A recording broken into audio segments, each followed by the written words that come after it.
What's up, everybody? Sheeny Gaming Guy. We've had HighGuard out for about 2 weeks now, and I thought I would give my honest take and opinion on it. I'm kind of going to go back and forth between some pros and some cons that I feel like kind of match up with each other. That way, this whole video isn't just a bunch of positives or a bunch of negatives, but you get a little bit of mix of the both. So, first positive I want to give is the gunplay is good. I actually really enjoy the differentiation between the guns, between the submachine guns and the assault rifles and the shotguns, and even the sniper rifles. They all feel vastly different to me. There's just a joy about playing with those and being able to use those in a different way. But the con that I have in terms of gunplay is that there's no significant hit feeling for headshots. No matter where you're hitting them on the body, whether it's the toe or the shoulder or the head, it all feels the same. And that's a bit of a bummer. I feel like there should be some differentiation for a headshot so that it helps you know when you're hitting headshots and also that it helps you to increase your aim based off of the feel from your controller or the feedback that you get from that. Next thing would be that I actually enjoy the larger maps. I know a lot of people were talking about this when it first came out, and we're just talking about how they feel like these maps are too big and too empty, and I actually disagree with that wholeheartedly.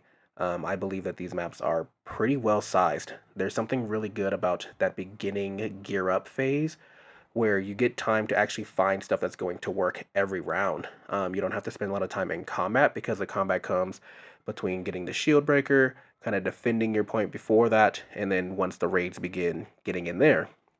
So I actually think the map sizes are really well for 3v3 despite what people say.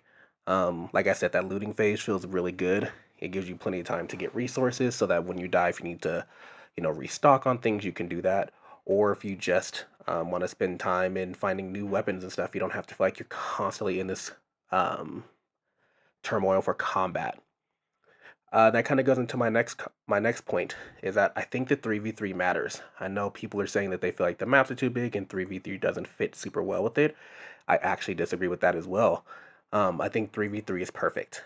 It makes these team fights more significant. I think when people have a game like this, they compare it to like an Apex Legend or something of the sort, where there's 30, 60, however many people on the map at one time. And although that has its own sense of fun, having just a 3v3 two different teams means that you aren't going to find people who are just going to quit at the first sight of death. There aren't people who are just dropping in and out in the first 10 seconds, but everybody is really dedicated to the match for the most part. I've had very few matches where somebody has quit during the match on my team or the enemy team, because it matters. That teamwork matters, that cooperation, and that really just makes a difference. So I think that 3v3 is great. At the time of this review, they did drop a 5v5, and that felt really hectic. I actually didn't enjoy it, and I kind of knew that I wouldn't, based off of just the map and the thing that it just feels like there's too much going on. Like people say the maps are too big, but then when you get into the raid section of the map, it feels really small, and really not significant to what you need to have going on, and five people feels too cluttered. I'd be curious to see what 4v4 looks like, but for now, I think 3v3 is honestly the perfect mix of people. Speaking of just having some good stuff going in the game, I've had my experience on the PS5. I know that for the PC, there's a lot of long queue times, a lot of long waits, and a lot of bad issues. I've only seen one issue where somebody was like running in mid place and couldn't go mid place, running in place and couldn't go anywhere. Other than that, I've not seen any issues in terms of performance on the PS5. So I know most people who stream and do that kind of stuff do it on their PCs, for the good or the bad or the whatever. But for me, I would say this one specific key on the PS5 is a bonus. I've had one or two issues with performance, and that has honestly been it. Okay, couple of cons I got coming up in a row. So number one would be there's no record keeping, no win loss, no KD, none of that stuff. To me, I feel like that's a bummer. Like I feel like that's something really easy to put into a game, and it's something really cool. I think a lot of people like to see what their stats are. I think when you think about some games, people always say like, what's your KD and things like that, and whether that's good or bad, I think it's worth being able to see that for yourself. I think it's worth being able to see how many times you go into a match and are really dominant, and sometimes not seeing how well you are. Like even at the end of a match when they show you how many kills and revives you had, it'd be interesting to see how many times you die and really what those numbers look like, whether your team won the match or lost the match. Would just be very interesting to see.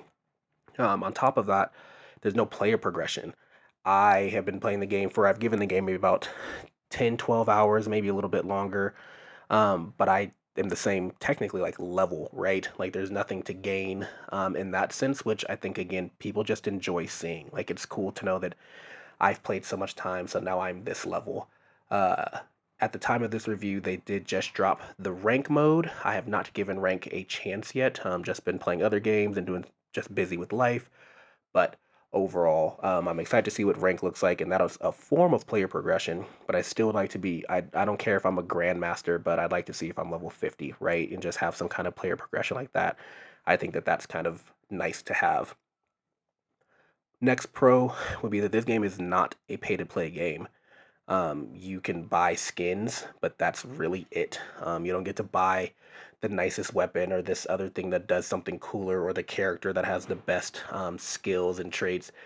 All the money you put into it is just for skins. And for a free to play game, I think that's huge. A lot of free to play games really buy into the gimmick of, well, if you just pay $10 here or 15 here, then you can get this. And all of a sudden, you aren't going to be as good no matter your skill because they have something else that you just don't or that you weren't willing to do.